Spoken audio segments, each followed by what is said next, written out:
الله أكبر الله أكبر الله أكبر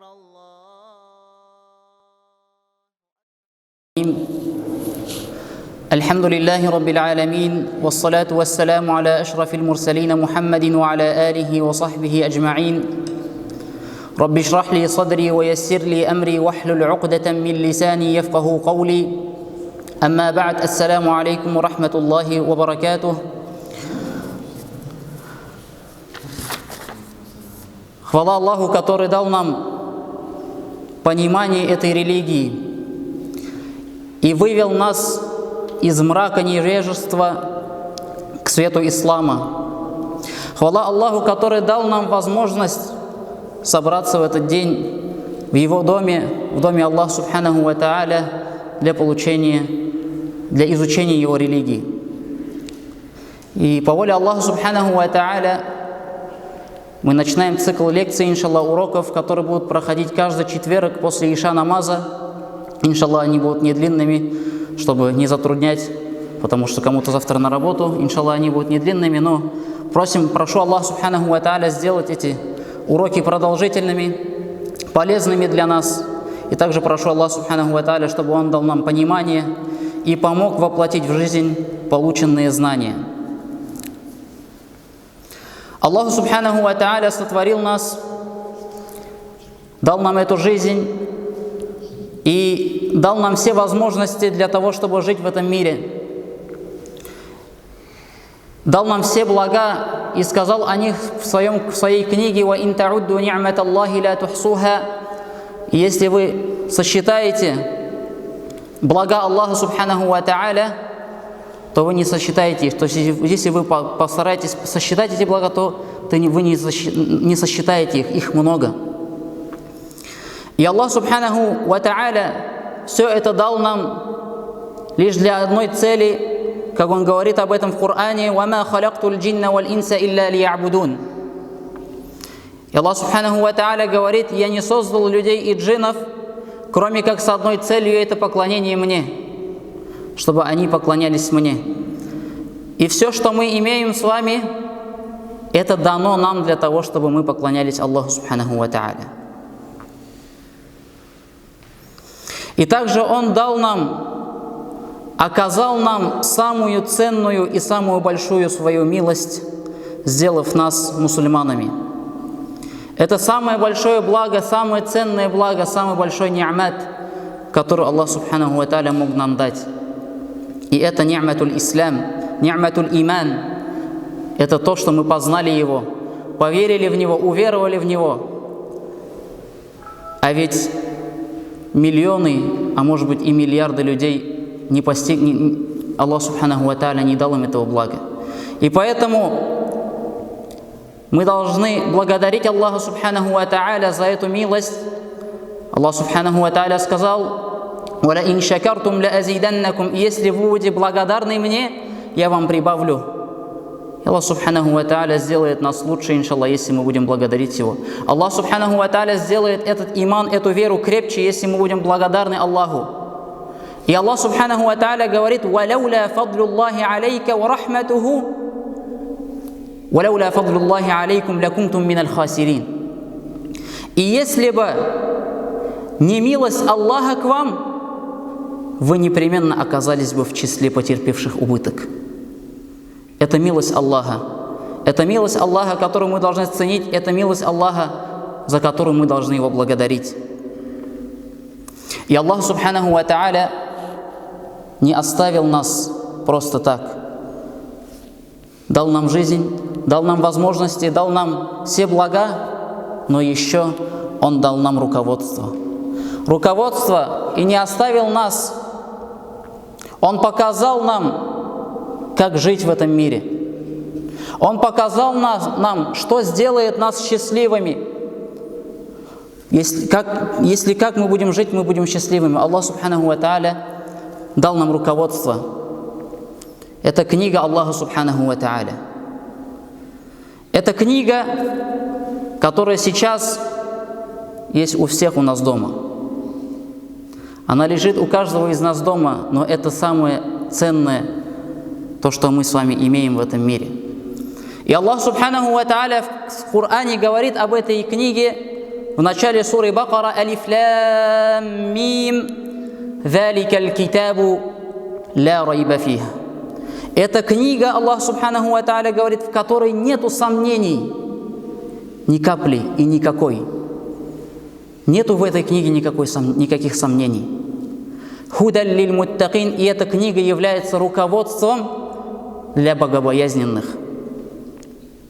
Эта книга является руководством для тех, кто уверовал в Аллаха и в Его посланника. Эта книга является руководством для тех, кто хочет достичь счастья в обоих мирах. Это та книга, если следуя этой книге, тот, кто следует этой книге, он окажется из преуспевших. А тот, кто оставит эту книгу, то он будет в убытке. И это наилучшее руководство, чем может руководствоваться человек в этом мире. И когда мы говорим вот эти слова, когда мы говорим «Заликаль китабу ла райба фиха», что это книга, в которой нету сомнений, когда мы говорим, что это наилучшее руководство, насколько мы вникаем в этот смысл, насколько мы вникаем в этот смысл и принимаем это сердцем. Каково наше отношение с книгой Аллаха Субханаху ва Тааля? Каково наше отношение с этими словами? Это наилучшие слова, это калямуллах, это слова Аллаха. И сравнивать так нельзя, но я приведу пример. Представьте, что у вас есть какой-то человек, которым вы сильно дорожите. Самый близкий человек, которого вы уважаете, которого вы цените, которого вы слушаете. Наверное, это нашим языком называется кумир. То есть за которым вы следите, смотрите, пример берете с него. И он пишет вам письмо, дает вам какие-то напутствия, дает вам какие-то советы. И это такое большое письмо, несколько страниц. В один из дней приходит это письмо к вам, вы получаете это письмо с волнением, потому что это какой-то человек, которым вы дорожите. И вы начинаете читать это письмо. Я уверен, что каждый из нас будет это письмо читать внимательно, вникая к каждому слову, которое написано там, обращая внимание на каждую запятую, на каждую точку, которая там поставлена, чтобы понять весь смысл и вникнуть, что хочет нам сказать этот человек, что он мне хочет посоветовать. А представьте, это книга, которая ниспослана вам, которая дана нам, нашим Создателем, которая дана нам, это Его речь. Аллах Субханаху ва Тааля разговаривает с тобой. Это речь, которая направлена тебе. И насколько ты искренне, насколько ты, проникшись в это, вникая в это, читаешь и размышляешь над этими словами. Эта книга является му'джизатун набии саллаллаху алейхи вассалям. Эта книга является чудом посланника Аллаха саллаллаху алейхи вассалям. Это было чудом посланника Аллаха. И эта книга, как я сказал, это счастье человека в этом мире и в мире вечном. И Аллах Субханаху ва Тааля сказал в Коране: «Алиф лам ра, китабун анзальнаху илейка литухриджан наса миназ-зулумати илян-нур». Книга, которую мы ниспослали тебе, она для того, чтобы выводить людей, чтобы вывести людей из мрака к свету. Вот для чего дана эта книга и для чего Аллах Субханаху ва Тааля дал ее. И влияние Корана, влияние этих слов, оно очень сильное. Влияние Корана сильное. И курайшиты, которые были многобожниками, которые отвергли посланника Аллаха, саллаллаху алейхи вассалям, которые порицали его, которые хотели убить его, которые ненавидели его, когда они услышали Коран, когда читал его посланник Аллаха, саллаллаху алейхи вассалям, И пророк, саллаллаху алейхи вассалям, читал конец суры Наджм, где Аллах субханаху ва тааля говорит: «Фасджуду лилляхи ва'буду». Аллах субханаху ва тааля говорит: «И сделайте сажда перед Аллахом и поклоняйтесь Ему». «Фасджуду лиллях». Аллах субханаху ва тааля говорит: делайте, падите ниц перед Аллахом. И пророк, саллаллаху алейхи вассалям, прочитал эти аяты, и курайшиты, которые слышали этот аят, они сделали сажда, будучи неверными. И это было влияние Корана на сердца людей. Как повлиял Коран на них? Пророк, саллаллаху алейхи вассалям, прочитал: «Фасджуду лилляхи ва'буду», сделайте сажда Аллаху и поклоняйтесь Ему. И они сделали сажда, хотя были неверными, хотя порицали пророка. Это влияние Корана на сердца людей. Что же говорить о сердцах, если Аллах субханаху ва тааля говорит: «Лау анзальна хазал Кур'ана аля джабаль, лараайтаху хаши'ан мутасадди'ан мин хашьятиллах». И Аллах субханаху ва тааля говорит: если бы мы не спаслали этот Коран на горе, то она бы раскололась в страхе перед Аллахом субханаху ва тааля. Это Аллах субханаху ва тааля в Коране говорит: если бы мы не спаслали Коран горе, она бы раскололась перед Аллахом субханаху ва тааля, мутасадди'ан мин хашьятиллах, в страхе. И Аллах субхану ва тааля в продолжении аята говорит: «Ватилка аль-амталю надрибуха линнас». И мы такие примеры приводим людям, ла'аллахум ятафаккарун, быть может, они задумаются. И если мы посмотрим, любая вещь, которая связана с Кораном, она обретает величие. Она обретает величие. Джибраиль, алейхиссалям, через него был ниспослан Коран. То есть через него Аллах субханаху ва тааля ниспослал Коран, и Джибраиль стал самым главным из ангелов. Когда был ниспослан Коран? В месяц Рамадан. В месяц Рамадан был ниспослан Коран, и месяц Рамадан стал господином всех месяцев. Коран был ниспослан в ночь предопределения Лейлятуль Кадр, и эта ночь стала лучшей из ночей. Коран был ниспослан пророку Мухаммаду, саллаллаху алейхи вассалям, и пророк Мухаммад стал лучшим из пророков. Коран был ниспослан умми Мухаммада, саллаллаху алейхи вассалям, нам. И как Аллах субханаху ва тааля сказал: «Кунтум хайра умматин ухриджат линнас». И вы были лучшей уммой, которая вышла среди людей. И эта умма стала лучшей уммой. И любая вещь, которая связывается с Кораном, она обретает величие по причине этого, потому что это слова Господа миров. И если человек свяжет свою жизнь с Кораном, будет жить Кораном, будет разговаривать Кораном, то его жизнь станет лучшей, и он обретет величие, этот человек. Но, к сожалению, если мы посмотрим, сейчас многие оставили Коран. Многие оставили Коран, и, Аллахи, мы не даем должное право Корану. Ни в его чтении, ни в его понимании, ни в следовании тому, что там написано. Сколько мы читаем в день из Корана? И вообще вопрос, умеем ли мы читать Коран? Размышляем ли мы над его смыслами, когда читаем? Кто-то скажет: я арабский не знаю, но есть тафсиры, есть. Облегчено сейчас это. Можно, если захотеть. Насколько мы размышляем над смыслами Корана?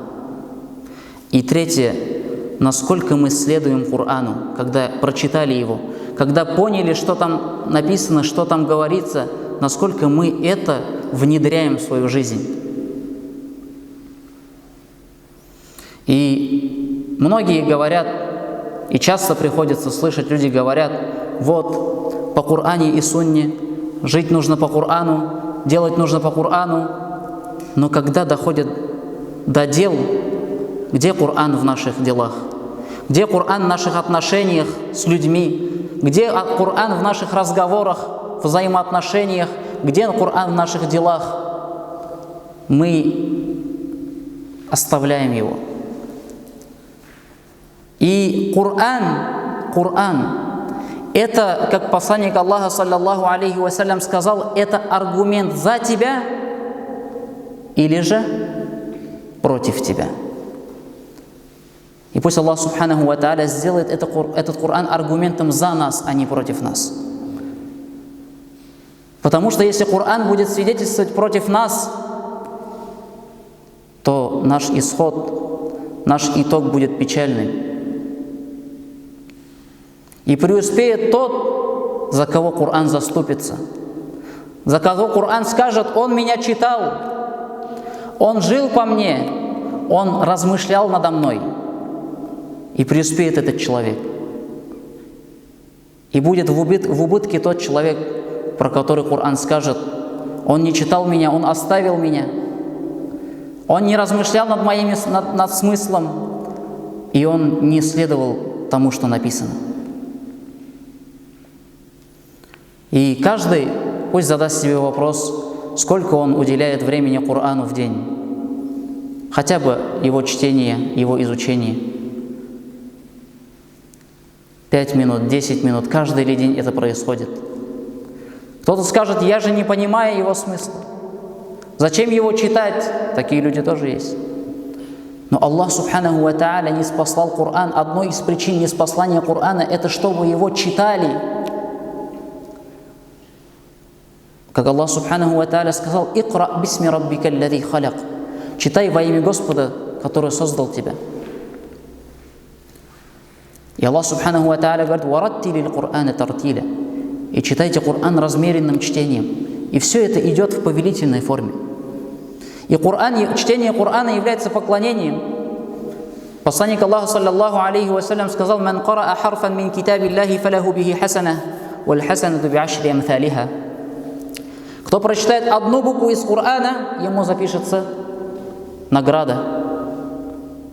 «Валь хасанату» – одно хорошее дело. «Валь хасанату би'ашри амталиха» – а одно хорошее дело воздастся 10-кратно.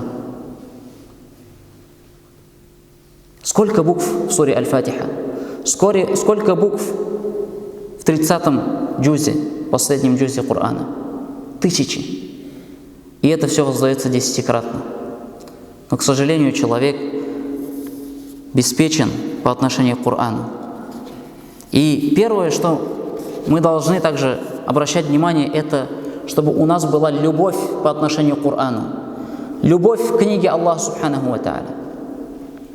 Чтобы мы знали, что это такое. Вот эта книга, которая лежит на полке у нас, у каждого у нас дома. Чтобы сохранить эту книгу, чтобы распространить эту книгу, чем жертвовали сподвижники, радийаллаху анхум. Когда первое собирание Корана было в 3 этапа. И первый этап собирания Корана был во время посланника Аллаха, саллаллаху алейхи вассалям. Коран не спосылался, он не спосылался, то есть у каждого аята, у каждого отрезка есть какая-то причина неспосылания.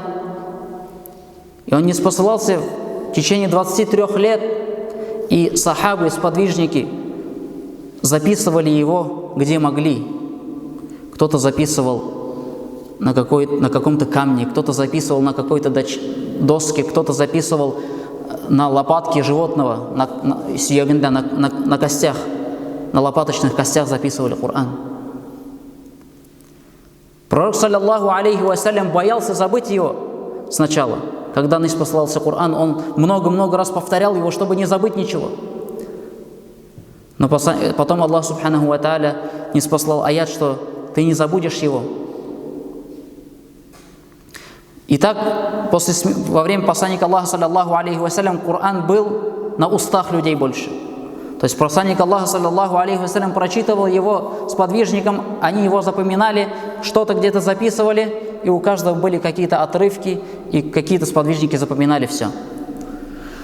После того, как закончилось откровение, и посланник Аллаха, саллаллаху алейхи вассалям, покинул этот мир, пришло правление Абу Бакру, радийаллаху анху, и произошел 2-й этап собирания Корана.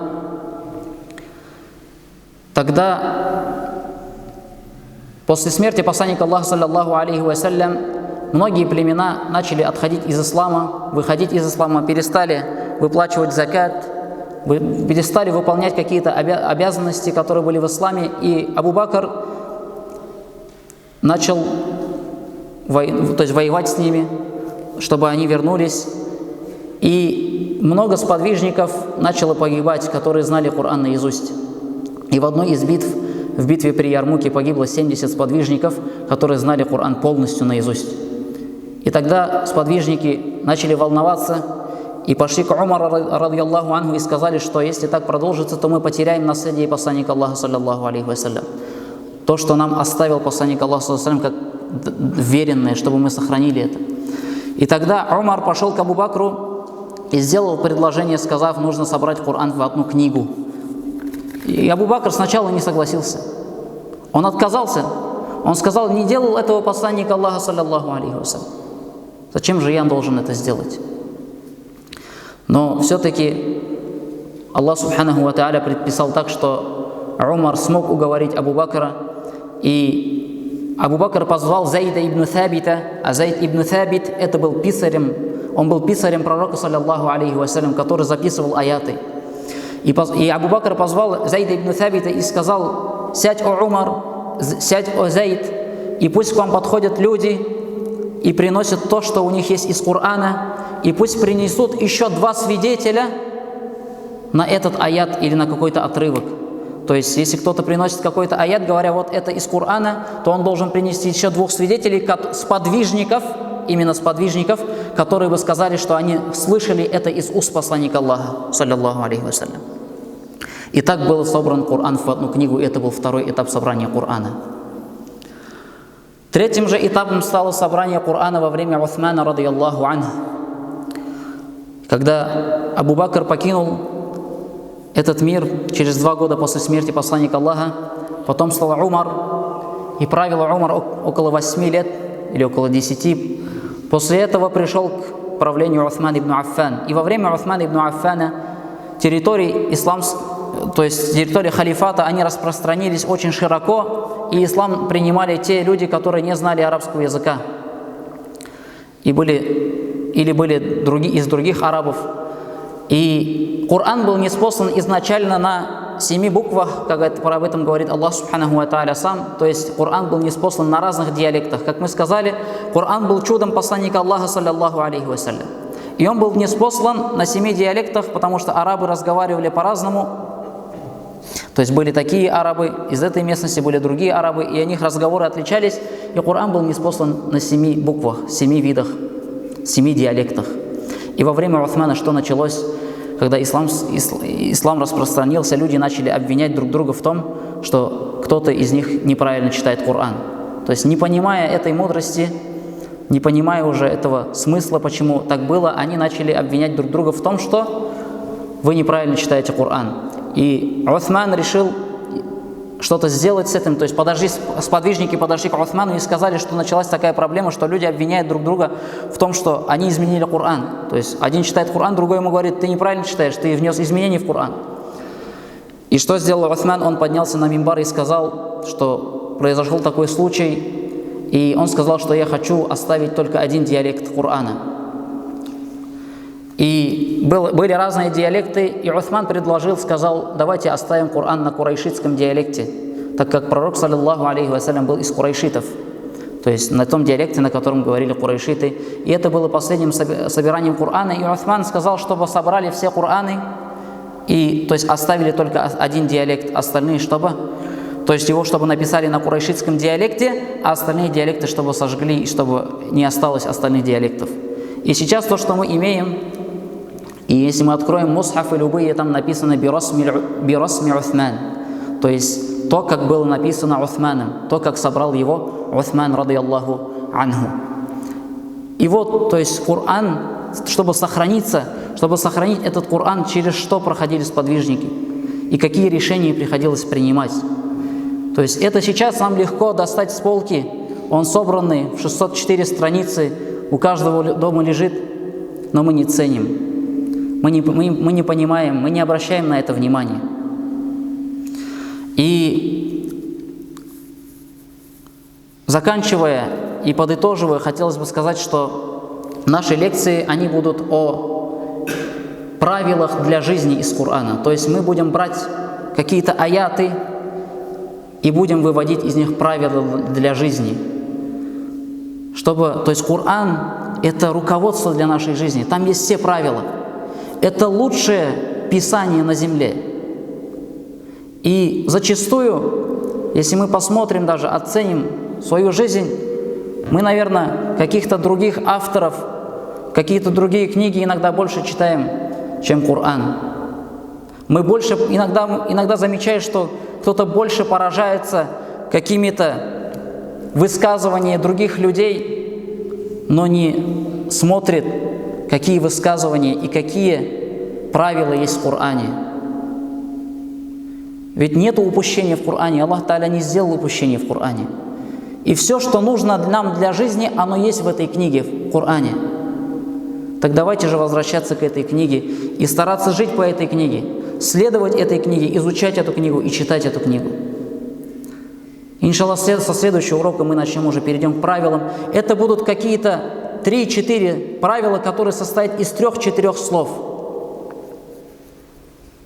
И я попрошу, чтобы те, кто присутствует на уроках, чтобы заучивали эти аяты, где есть эти правила, которые мы будем брать, заучивали на арабском тексте перевод, и чтобы в течение недели мы вводили это правило в свою жизнь. Уроки будут раз в неделю, мы будем брать, иншаллах, 1-2 правила, и чтобы в течение недели мы вводили это правило в жизнь. То есть читали, учили, понимали смысл и воплощали это в жизнь. Вот для чего был ниспослан Коран. Вот цель Корана. Чтобы его читали, воплощали в жизнь и размышляли над его смыслами. И я хочу, чтобы каждое правило, которое мы будем брать, мы делали так, хотя бы вот с этими короткими аятами.